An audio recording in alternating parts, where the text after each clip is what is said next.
Alright, right now I'm vacuuming out the AC system. Got the vacuum pump hooked up to my manifold gauges and to the high and low pressure ports. What you need to do is keep the valves closed at first, pull a vacuum on this line. Once you get a vacuum in this line, then open each one slowly. You want to vacuum both sides out. I got both of these fully open, and low side is going down to about minus 26 or 7 there on the gauge. And I like to, after I get to that point, I like to tighten both of them back off and then watch and see if it holds. And if it holds, which it is, I've already checked it, I open them back up and let it run for about 30 minutes. And once I'm done, I'll shut these off again and shut the vacuum pump off, and then I'll let it sit for probably another 30 minutes to see if it's going to hold. Then if it does at that point, I'll disconnect this and attach it to my Freon, and then put that Freon on this scale so that I can weigh the tank right here on this scale and know that I've put the exact amount in it. I'll be back when I get ready to do that. Okay, I've got both valves shut off. I'm holding vacuum at about minus 27. Got the scale on. I've got 11 pounds 14 ounces, including the cylinder. I'm going to zero the scale, and it's going to go negative as I add it. And I want to just match what the system holds off the sticker here. I think it's looks like max is 16.8 ounces, so I'll probably just put I can only read to this to 1 ounce increments, so I'll probably hit 16, let it run for another couple minutes. Don't want to quite hit 17, so I may just hit 16 and let it be good, because there's 15. I don't know if you can read it. It's 15 to 16.8, so as long as I'm within that range, it should be okay. I'm going to open this to fill the line.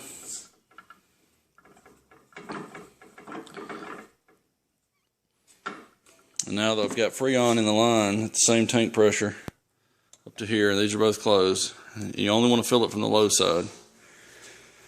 11 pounds 14 ounces.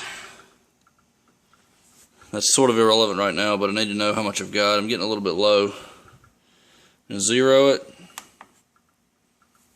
Now I'm going to crank the car and turn the AC on, and then I'll slowly crack this one open until I get it to probably 40-50 psi, and just let it flow in until I see that go to minus 16 ounces, which actually it'll be minus 15, and then it'll hit minus 1 pound. As soon as it hits minus 1 pound, this will go back to 0. This is pounds and ounces. So I'll end up with minus 1 pound 0 ounces, and then I'll let it run for just probably another minute or so. Depends on the rate I see, the fill rate that I'm seeing. I'll kind of wait and see, try to get another ½ ounce in, but I can't measure it. I'm going to start that now. Okay, I've got the AC on manual. I don't have it on auto, I just want it to stay on. And I've got it all the way down on low, and fan speed all the way up. Got the windows down. I'm going to leave the door shut, but I want the AC to stay running, so I want to keep fresh air coming in, keep the evaporator warm so the compressor will stay on. And if it won't stay on, I may have to jumper it at the fuse box, but for now I'm just going to try it this way. Normally it'll work this way if there's enough pressure in the cylinder right there. Okay, it's still zeroed.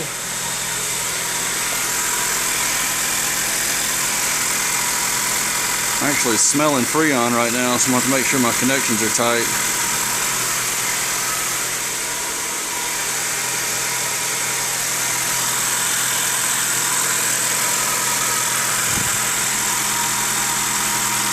Be right back. I'm going to check all my line. I'm not sure why I was smelling Freon. I tightened everything up, and they weren't super tight, but they weren't loose. I'm going to go ahead and crack this open. Try to control it at around 40. I'm a little low in the tank, so I may have to turn it upside down and just slosh a little bit of liquid in, let it expand in through the line.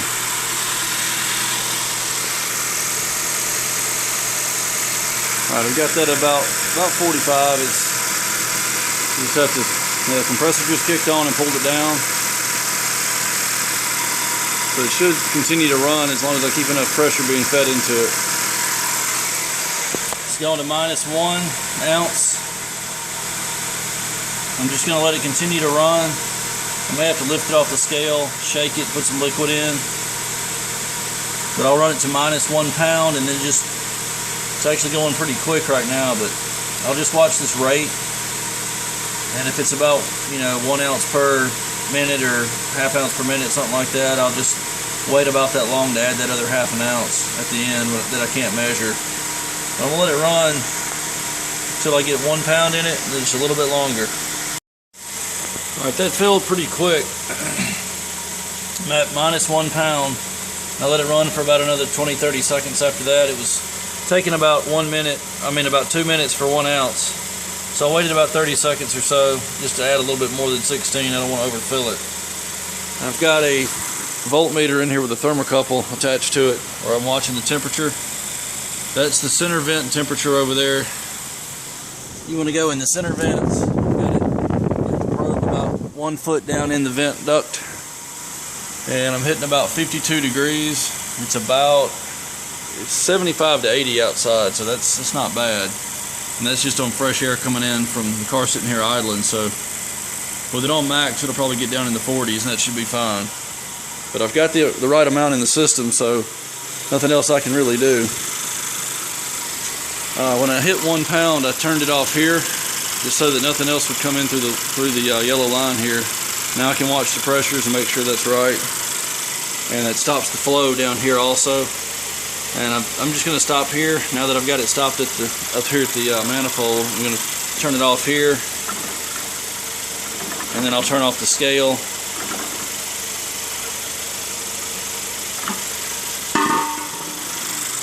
Now I'll turn off the car. I'm going to let the pressures equalize in the system. Then I'll disconnect the hoses. But it's cooling nice and cold. Everything should be fine here. I'm gonna let these pressures, that's at about 160.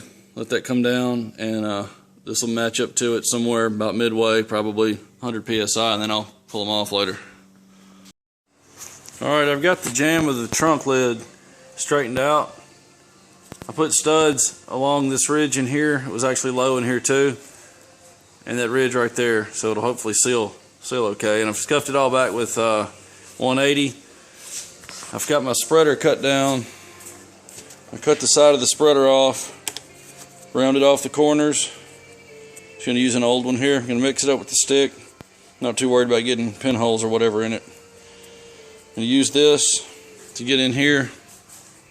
That way I can get the whole spreader in and be able to wipe all that area. And I'll come back and block it down by hand with 80 grit and then finish it off with 180. I'll try to get a little bit of primer over it. I may just put some just regular 1K type primer over it just to get the scratches filled in, but we'll see. I may have to use the 2K primer. I'll be back after I've got the filler on and I've got it sanded out and ready to put some primer on it. Got the bumpers ready to go. I had to do a little repair down there on the bumper and one on the far back end underneath where the valance goes. I've got the valance actually clipped and screwed into the back of the bumper to stiffen it up. I can show you that once I get done, but it was trying to sag on the rack and it was putting some creases in the back sides of the bumper. So I went ahead and put it in to stiffen it and just taped it off really well to get the paint off of it. Let me go ahead and tack this off real quick. I'm going to do sealer on the front bumper, then the rear, because I put some adhesion promoter for plastics on some cut throughs on that one first. I'm going to start there and then come to this one. I'm going to tack it off real quick, be right back for sealer. Alright, 1 coat of sealer. I'm not going to worry too much about the center section at the bottom. There's a valance trim panel that goes over that, so I'm not going to waste paint there.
Should have enough sealer left to do the rear bumper, but I may have to stop mixing more up.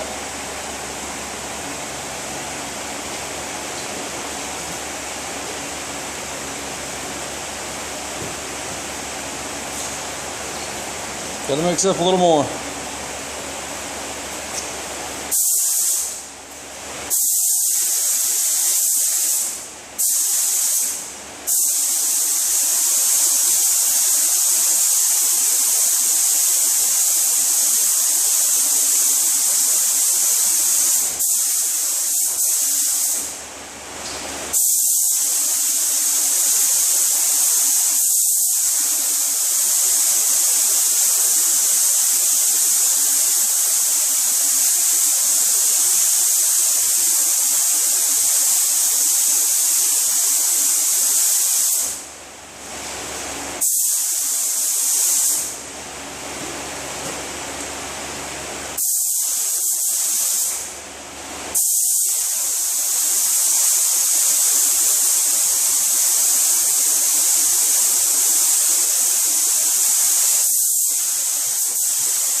Just enough sealer. I'll wait about probably 20 minutes, come back and base coat this stuff. Alright, base coat time.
We'll go straight to the rear bumper now.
Alright, one more coat, the drop coat ought to get this. I gotta go mix a little more paint up. I'm gonna go straight back over to the front one as soon as it's flashed.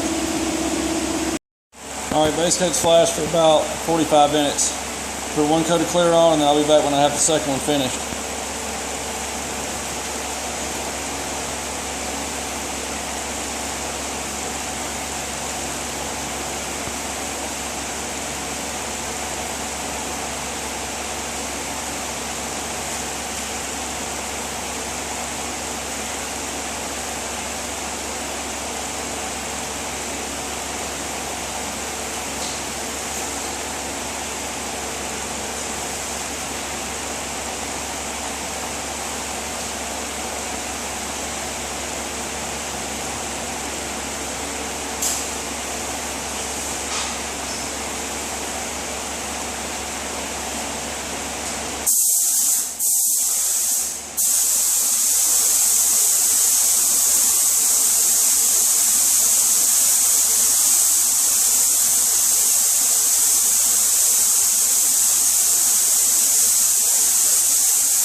I'll be back in a minute when I'm done.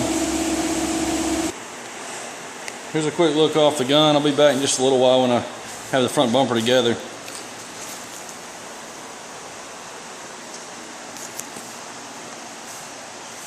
Turned out pretty nice.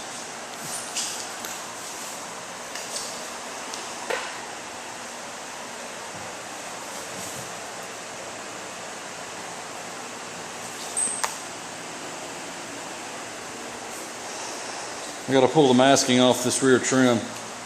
Took some 1/4 inch fine line tape, ran it across just that precision edge there,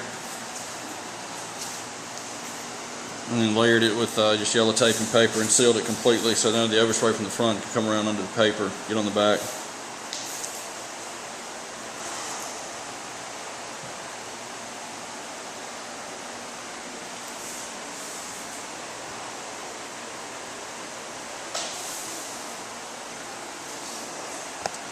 These are both aftermarket. This front one's actually Kappa certified, but the rear one's not, but it's probably the exact same part anyway. I doubt they make 2 separate molds, as expensive as they are to make. I think they just put the sticker on and charge you more for it. I have noticed some hoods actually will have a seam sealer around the hem flange, and that's about the only difference. But back when I got the front bumper built, I'm going to put it on the front of the car to have the front done. Okay, I've got the airbag module back and installed. All the crash data and codes were cleared. Now I've got code 21, which is for the driver's seatbelt circuit, and there's no pretensioner in the buckle. The only pretensioner is built into the actual seatbelt reel itself. I was going to just test for resistance at these 2 terminals right here. You can see that there's a shorting bar in there, so every time it's unplugged, it automatically shorts those 2 terminals together. So you got to get in there and separate the shorting bar from those 2. That just is a safety, so no voltage can be applied to it to blow it if it's out of the car. But while it was still bolted in right here, there's a 10mm bolt right there, and a 14, and it's built into it there. It's bolted to the car. But you can hear it. That's not the bolt shaking. I've got it held. That's internal, so it is blown, but it was still free. The belt was still retracting and returning to the spool. So I didn't know that before, but now that the crash data is out of the module, it's giving me the actual trouble code for what's going on. So that led me to this. And while it was still bolted in, I just beat on it, and I could hear something rolling around in it. And I took the other side off, the other side cover, and I just beat on it, and it was nice and solid. So there's really no reason to check for resistance there. I'm probably going to do it anyway if I can, just to see what it is. It's probably open circuit, but I'm going to finish unbolting it from the car. I'm going to send it off, get it repaired. They're going to replace the charge. Goes through that tube, runs around the outside. They're going to replace the charge. It's about $50, something like that. Go ahead and get the bolt out of the top here, out of the adjustment, and then I get the one out of the seat down there, and take it out of the trim here. Once I get it off the seat, I can pull it through the hole. I'll send that whole thing off to be repaired. And that should take care of this problem. They'll only have code 21 left, so this is the only thing that really is left to replace. The front sensors are new, and apparently it did blow the seatbelt, but it didn't lock it. While I wait on that seatbelt to get rebuilt, I went ahead and put the front bumper and built it up and put it on. Give you a quick shot of that. Everything fit up really nice. I test fit all this before, just took it back off, so I was pretty confident it was going to go back on the same way. Gaps in the fenders in the hood look pretty nice. That's the OEM fender there, and OEM hood. Aftermarket Kappa front bumper and grill. This is a used OEM light, and that's a new non-Kappa aftermarket fender. It actually fit really well. Body line lined up nice. This bumper fit great actually. Had to replace this filler. That's a new Honda, and all of the lower grill and valence is all original. I actually used all the original chrome ribs here and the original emblem. Was able to save all that. Gonna get the seat belt put back in, get the interior all just put back together and buttoned up. I'm gonna leave all this open under here where the module is. I don't have it bolted down, it's just plugged in. I'm gonna leave all that until I know everything is right, just so I don't have to take it back out later. Also had to replace, I may have mentioned this in the very first video, but I had to replace this cap. What I did was I took this plug out right here. There's a 10mm bolt that comes out of this end of the door handle. And this whole assembly just slides straight out, and it's got about a 3 or 4 inch long rod coming out of it with a cross on the end that goes into the actual actuator. That's about 3 or 4 inches into the door. So that piece, somehow I guess it just got knocked off. When I bought the car, I shut the door and it fell off, but it hooks around this end. When you get this out, it hooks around this end like this, and then snaps onto the actual piece behind it, the cast aluminum piece. But now that's done, I didn't have to take the door panel out and handle and all that, so that was good news. I'm going to get the trunk lid sprayed, and I'll get the rear bumper, which is right here. Got the trim in it already from when I painted it. This is what I was saying I'd put in it to stiffen it up. It was trying to bend it right here around my rack. It was sagging down. There's no support here. So that's why that was put in. That's new Honda at the bottom. This is a non-Kappa aftermarket bumper, but it fits pretty well too. I'll be back when I got the trunk lid ready to go, and we'll spray it, and then I'll install this and all the taillights and everything. Rear end will be just about done.